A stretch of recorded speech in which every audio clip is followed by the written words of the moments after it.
Okay, I hope everyone can hear me okay, and take a few moments to get settled in and everyone has time to join us.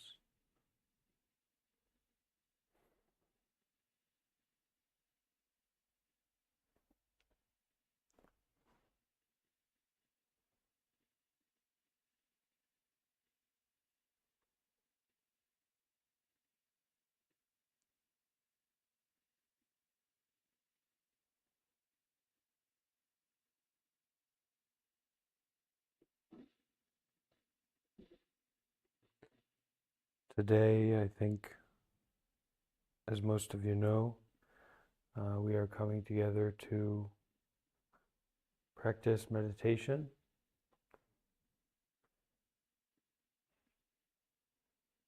Practicing meditation is not something complicated or complex. It's not something that we need to do at a meditation center or at a monastery. We don't necessarily need a teacher or guidance to practice meditation seriously. Just in the same way that someone interested in carpentry, they don't need to get training from someone, they don't need to work on site with a master carpenter to make a structure, to get some hammers, some nails, and to put some things together. But when you become inspired by and when you become seriously interested in the meditation practice, much like if you were interested in building structures, you will try to learn from a teacher. You will try to join and participate in meditation group or retreat so that you can become more skillful in what you're interested in.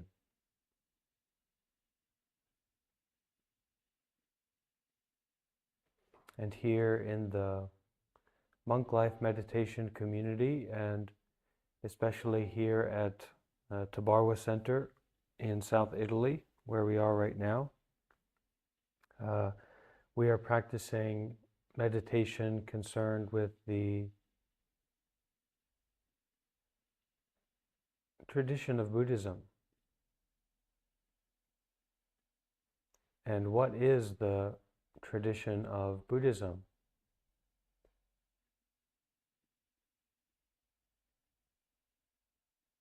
It's interesting how many people are interested in meditation and interested in enlightenment or spirituality, but do not have enough blessings really to ask this question and leave space open after. What is this tradition of Buddhism? What is Buddhism about?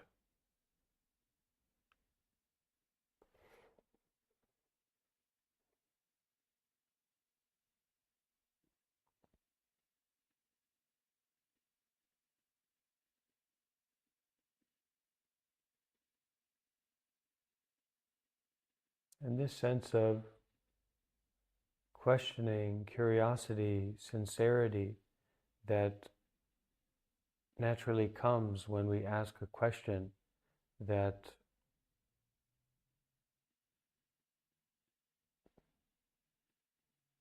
is important to us. There is a spaciousness and openness of mind.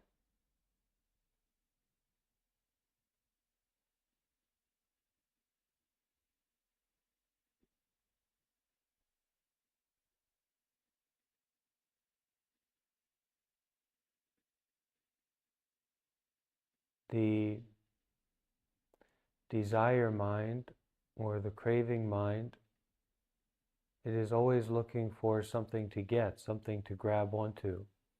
And this is very problematic for practicing meditation. Because if we want to get something to grab onto, well, we should go check the fridge. Or we should turn on our phone.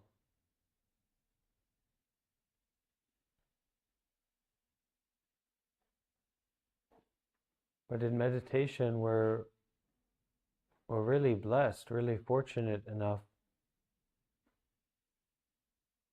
to not be seeking after anything.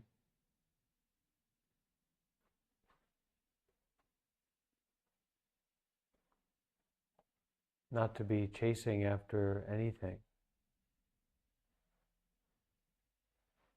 Not to be running away from or chasing after ideas about ourselves, ideas about the world, ideas about society or other people. It doesn't mean that those ideas or experiences don't arise or don't come up, but we don't follow, we don't chase, we don't get stuck on anything in our meditation practice.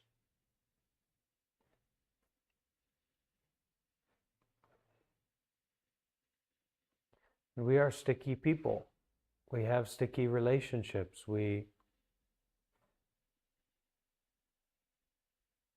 are used to chasing. We are used to grasping. We are used to being stuck to this or that. So it's unusual to approach this moment and this experience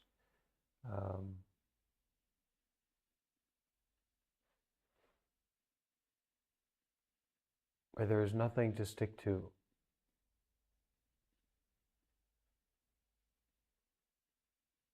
And who is that someone that can stick to anything? What is someone? Who is someone? Now the mind or the ego, it may say something. We may hear something, we may experience something. But that doesn't really mean anything. You hear something, that doesn't necessarily mean anything. You experience something in your body, that doesn't necessarily mean anything.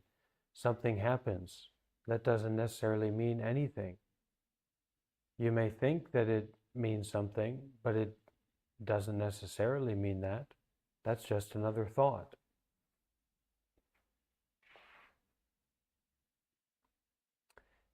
And this way of non-grasping in meditation or not chasing after, it's not about being perfect. So you don't attach to this idea of being perfect in the practice or in your way, but it's also not about rejecting anything. So emotions do come up, thoughts do come up, situations and experiences do come up. And just as sure as they come about, they also pass away. Just like the sun rises, and sure enough, it is setting.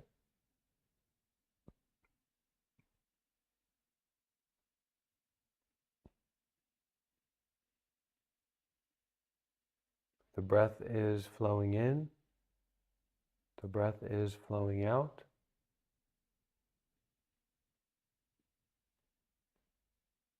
Sure enough, it keeps happening.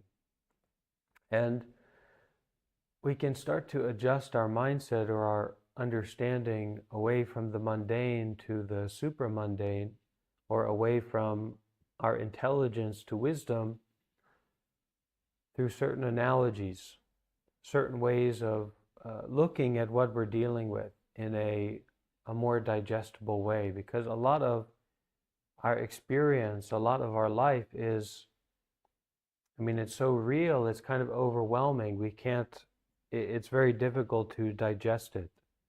It's when you eat so much food that your body doesn't know what to do. You're so full of it that to process it is very difficult.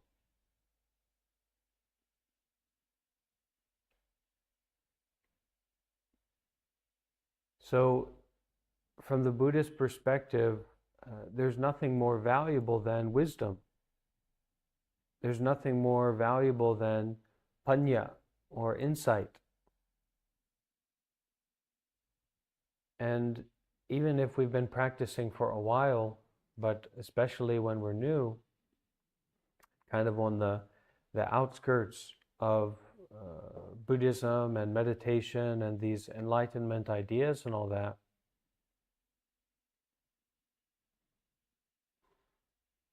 it's not clear why Buddhism. I'm just going to get enlightened on my own, or impermanence, so what? No self, interbeing, so what?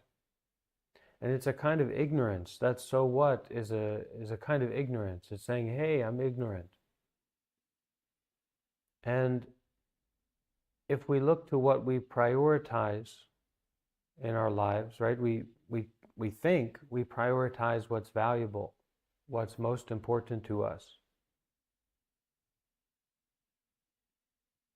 We prioritize it because we feel, for some reason or another, that's going to give us peace. That's going to give us freedom. That's going to stop all this suffering, right?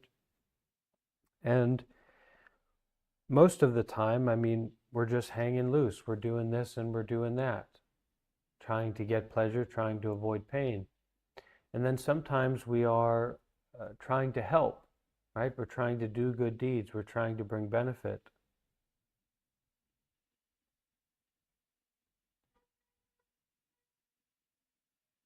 And hopefully in our lives, really the ticket to living a happy life is to find something that's good, that's helpful, and that also inspires you. Now you've got a meaningful life. Now you've got something to work with.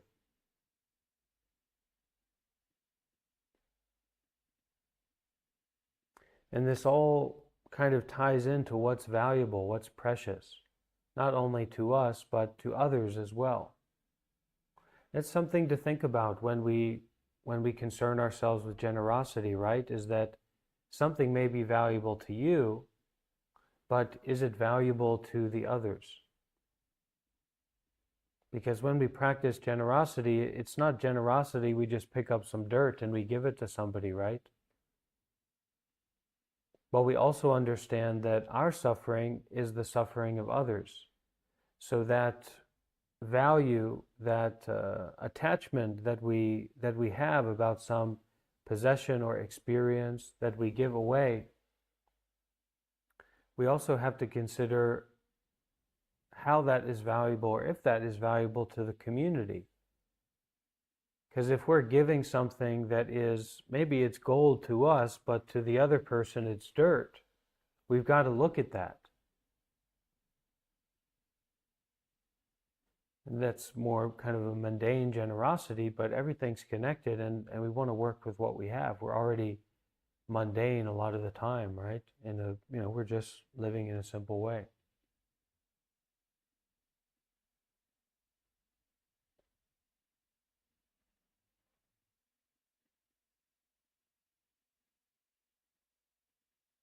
So we have this great capacity to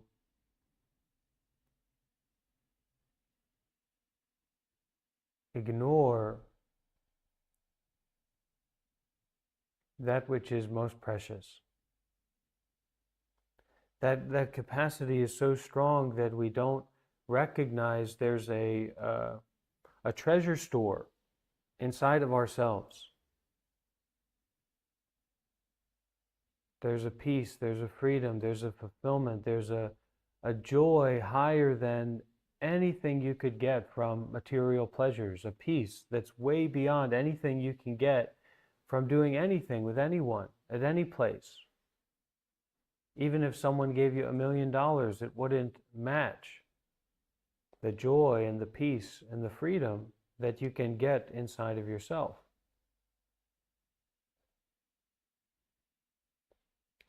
So to go into these deeper and insight-based states of meditation, we actually have to detach from the body. Detachment from the body.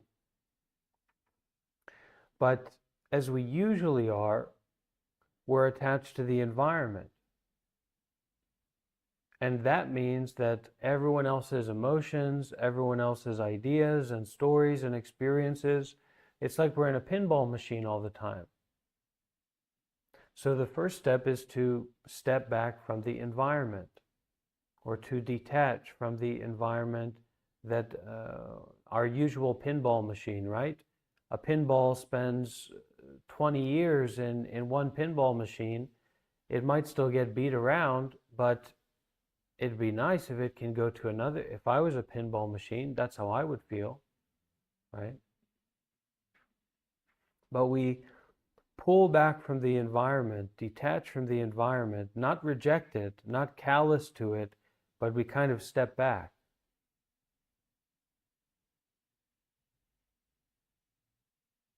And in that stepping back, breathing in deeply and bringing the mind, or bringing our presence, our awareness, our citta, to the body. So we come home to the body. We come home to the pinball machine inside of ourselves.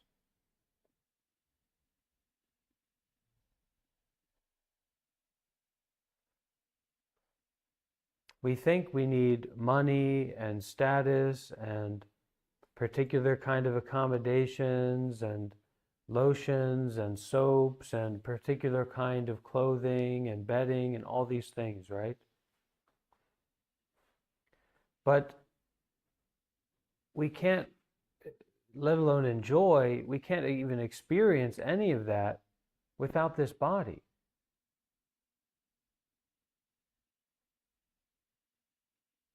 So what is this body? Is it precious? Well, what else could it be? How could it be anything but precious?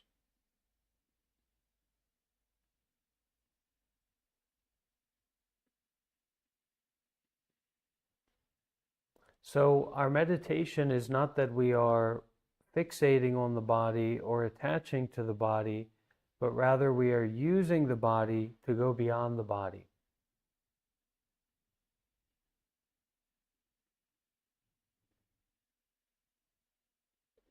So when we are aware of our breathing, right, we're actually aware of something that's so fundamentally precious to us, so fundamentally vital to us.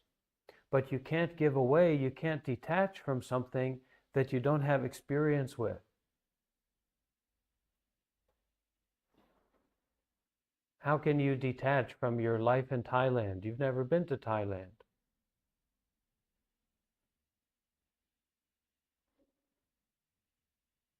So we come home to the body and we kind of hold the body with our attention, with our kindness, with our wholeheartedness.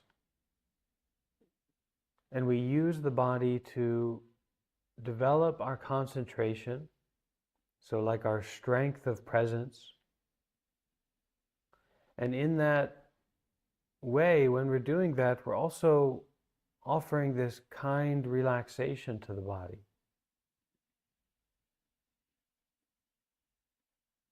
It takes both concentration and relaxation together to be able to kind of really put the body down. Most of our gross mental formations, right, feel a little bit depressed, a little bit anxious, a little bit this, a little bit that, are actually coming from the body. Because the body is not relaxed, the body is not healthy, the body isn't satisfactory, but we're clinging to this body as if it is satisfactory. So all of these organs and pus and blood and bones and tendons and injuries and all these sicknesses, old age, creaks and cracks and stomach ache, it influences our mind very directly. So our practice of meditation is that we detach from the environment, or we step back. That's why it can be very helpful to be at a meditation center, to be in a group, because there's that collective energy, either environmental energy or collective body of practice that helps us to step back from our involvement, our pinball lifestyle. And then we come home to the pinball machine inside of ourselves and we see, whoa, I don't know any pinball terms, but there's pinballs going everywhere, right? And not only that, but this mind is standing over the pinball machine in a kind of tension and tightness, hitting it and bopping it around, and right? So we step back from the environment, we take a deep breath in,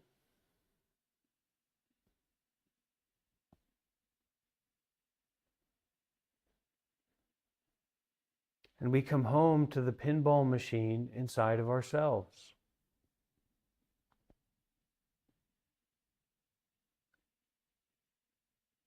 And so on one hand, we experience the pinball, the machine bouncing around, right? There's a tension, there's a sensation, there's a hot, a cold, stomach ache, headache, all these things going on in the body, this bouncing around. But we are also in being aware of that and kind of using our mind. So we're using our mind to offer this kindness, this relaxation to that pinball life going on in the body. And then we're also watching that mind. So we're watching that mind that wants to be harsh with how we feel, or judgmental, or get lost, get tangled in complicated stories about our life or other people or the environment or the situation.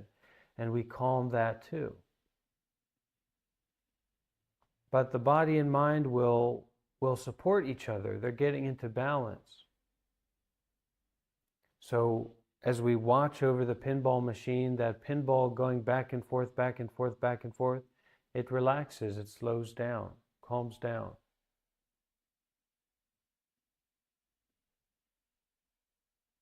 And so also the mind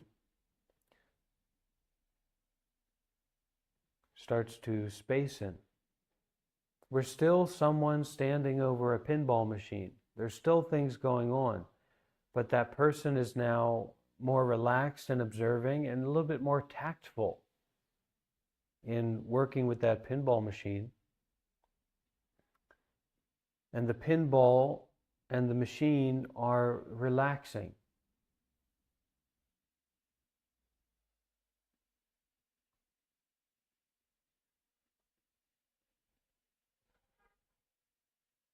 So why don't we take a moment together to take a deep breath and come home to the pinball machine within ourselves.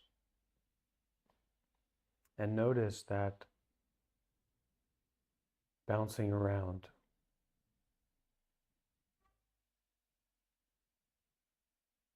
And notice that observer, that mind, that overseer. What kind of overseer is it? And don't just take a passive role, but bring that kindfulness. So that's kind-centration. Bring that kind-centration and watch. Watch these sensations arising and passing away. Watch the pinball machine and watch the one standing over that pinball machine.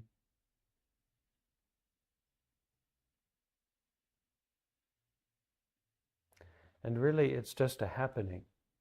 So you don't need to kind of theorize to bring about that that perspective or that state.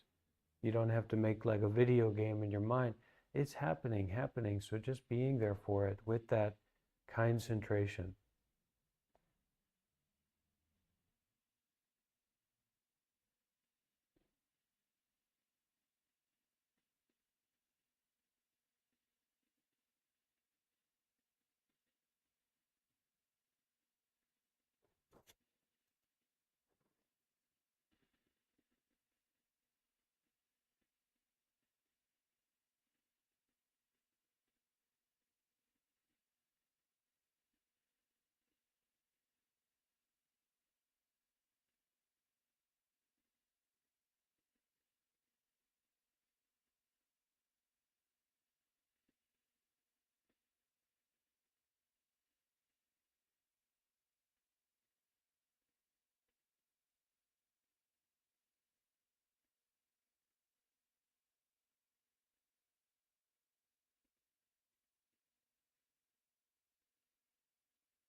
Come back to the breathing.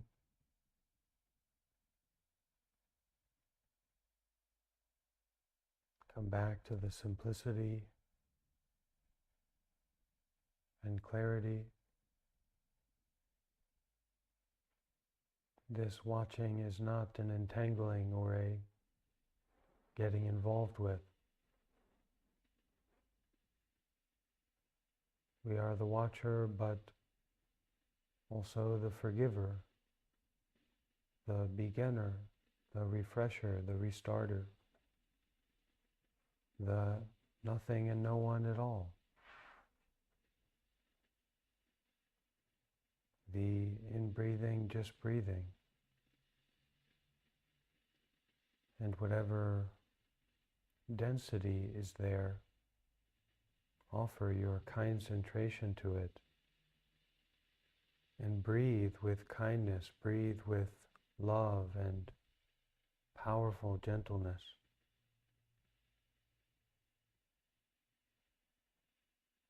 Breathe with fearlessness.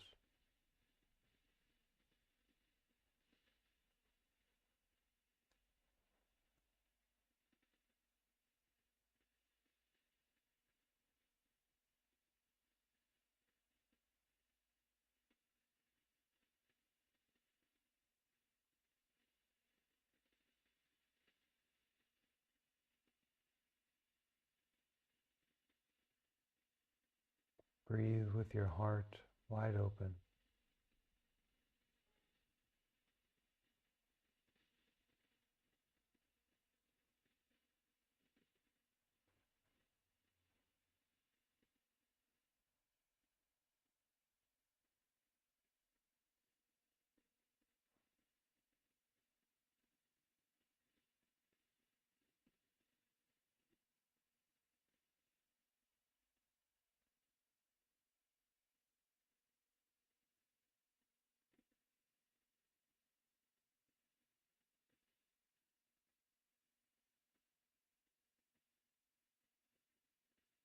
We can also have a slight smile on our face as we breathe, feeling we are right here and now, where we belong, our true home.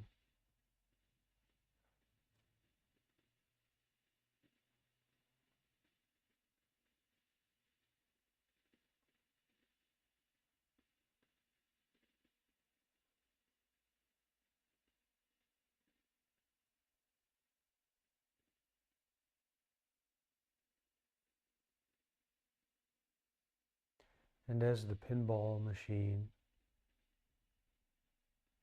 and the observer become calm,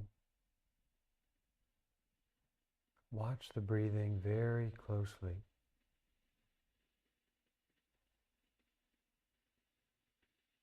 Experience the full process of breathing.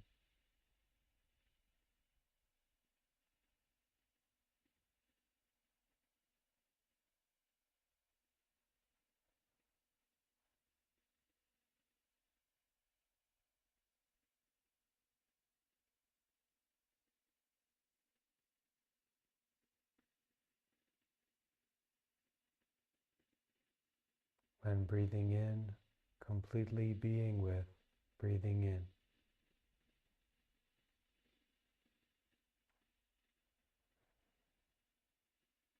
When breathing out, completely being with breathing out.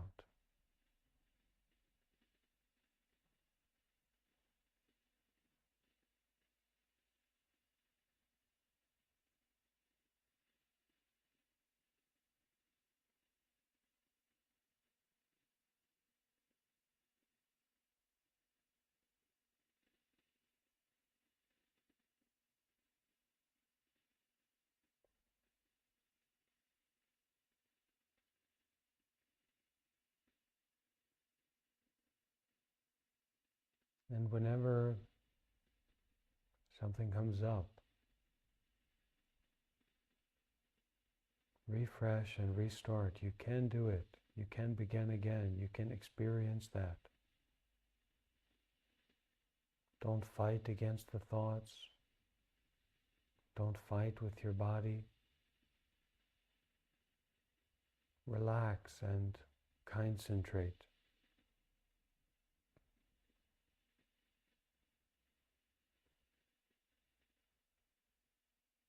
This body is not me, not mine, not you.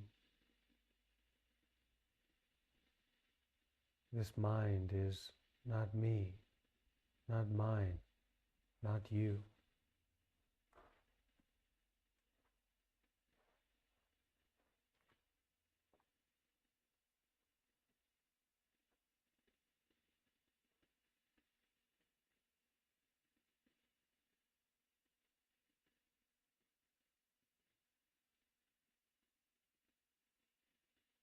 In breathing,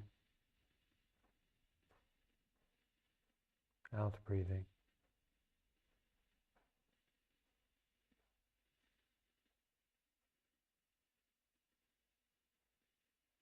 In breathing, out breathing.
Whenever there is a certain sense or feeling that stands out, even if it's pleasant or relaxed, penetrate that feeling, that experience. Look right to the core of it. Energize the looking.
So as much as you get pulled into or tangled up in sleepiness or some idea, a daydream,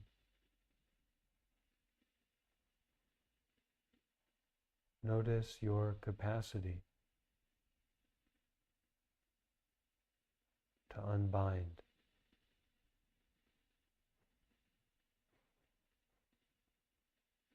Notice your capacity to wake up.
And we have to remember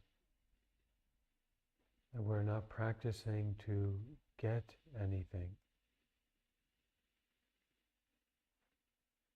It's more like nothing to get and nothing to get rid of, nowhere to go, nothing to do. Breathing in, I know that I am breathing in. And that knowing is experiential, it's a direct looking, it's a being with.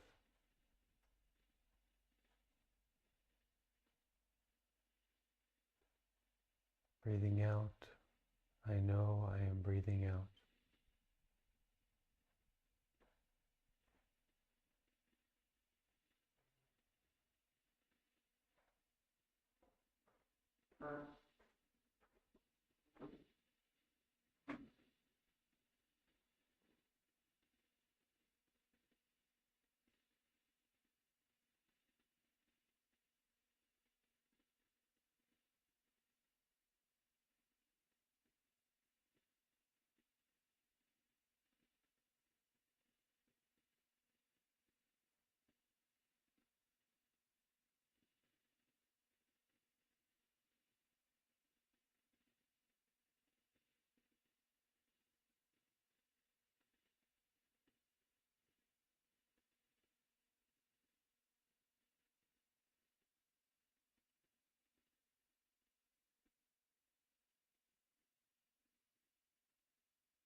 rather than fixating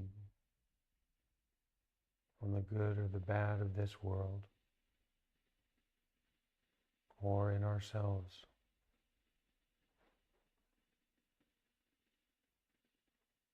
Be clear, bright, relaxed, presence.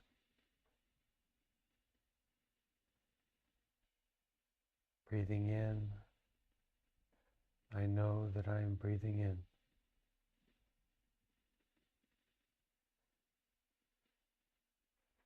Breathing out, I know that I am breathing out.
Soon our meditation will come to an end.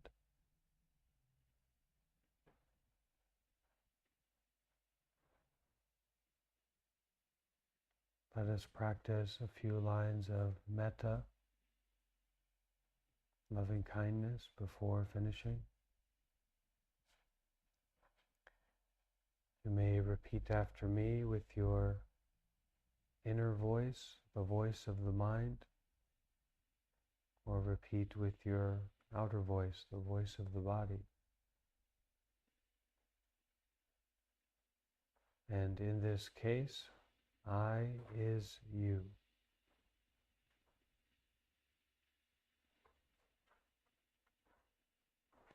May I be well, happy, and at peace.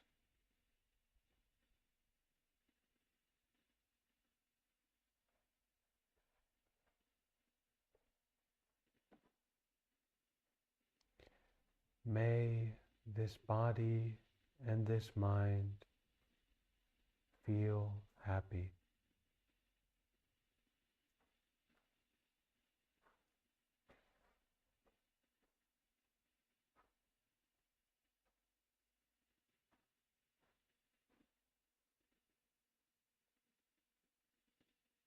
May this body and this mind feel safe.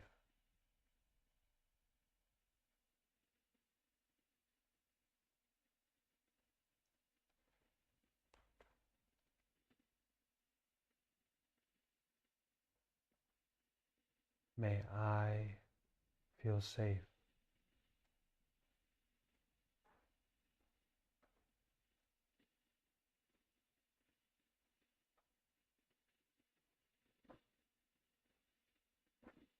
May I be peaceful and rest easily.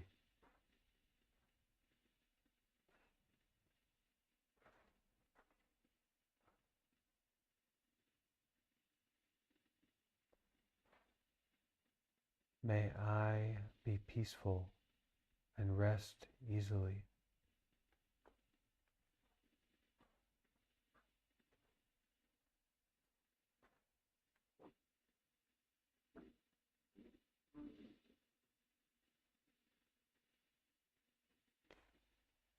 May I be free from all kinds of sufferings.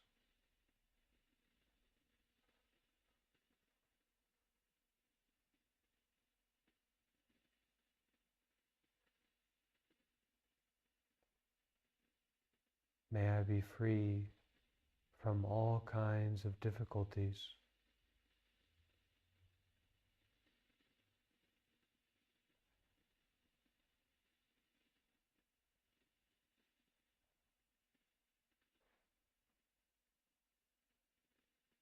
May I overcome all barriers.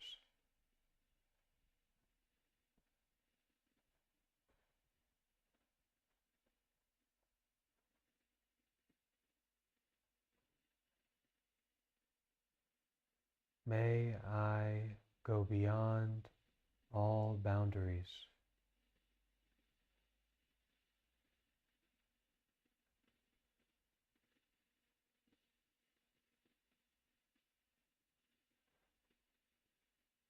May those that I care about be peaceful and free from any suffering.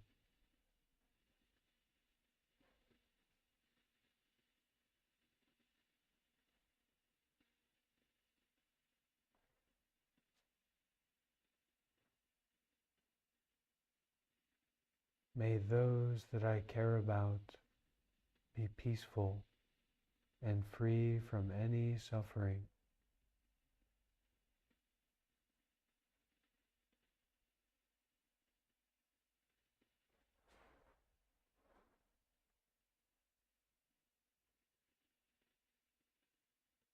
May those who I don't really know be peaceful and free from all suffering.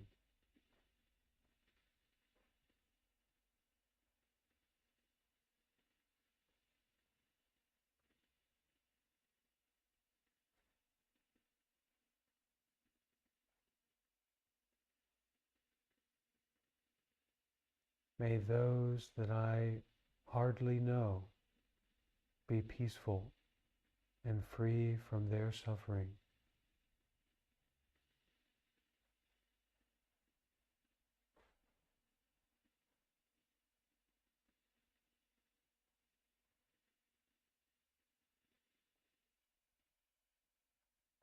May those that I have difficulties with be peaceful and free from their suffering.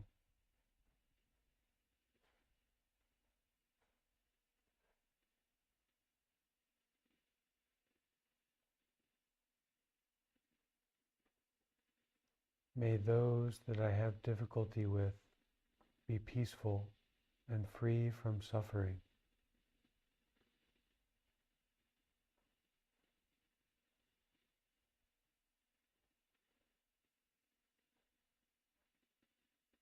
May those that I have difficulties with be at peace and free from suffering.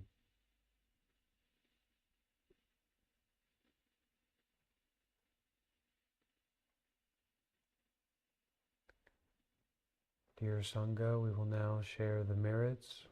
I invite everyone to bring their hands together and repeat after me.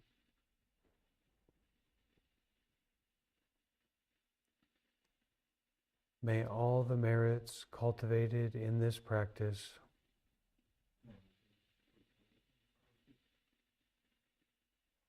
may all the blessings that I have received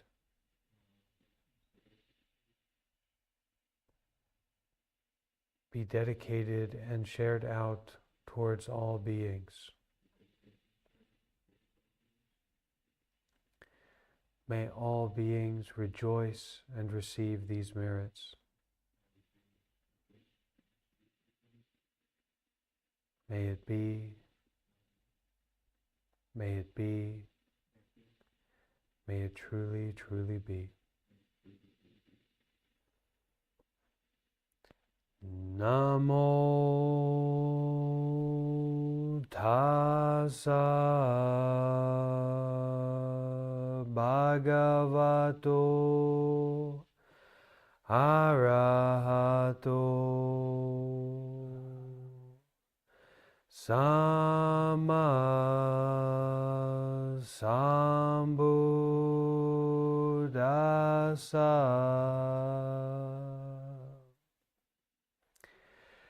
Namo Tassa Bhagavato Arahato Sama Sambuddhassa.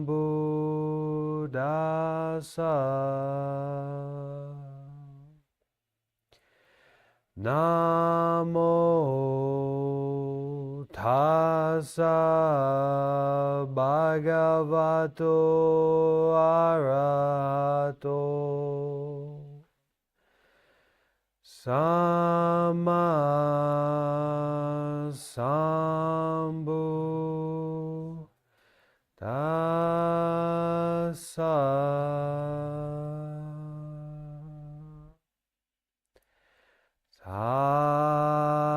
Sadhu, sadhu,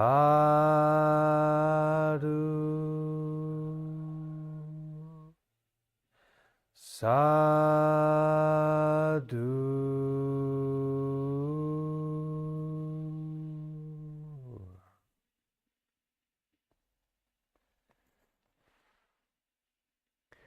Okay, dear Sangha, thank you all so much for joining in this live session. See you tomorrow at the same time here, live on YouTube. May you be well, blessed, and please share. Thank you for being here. Okay.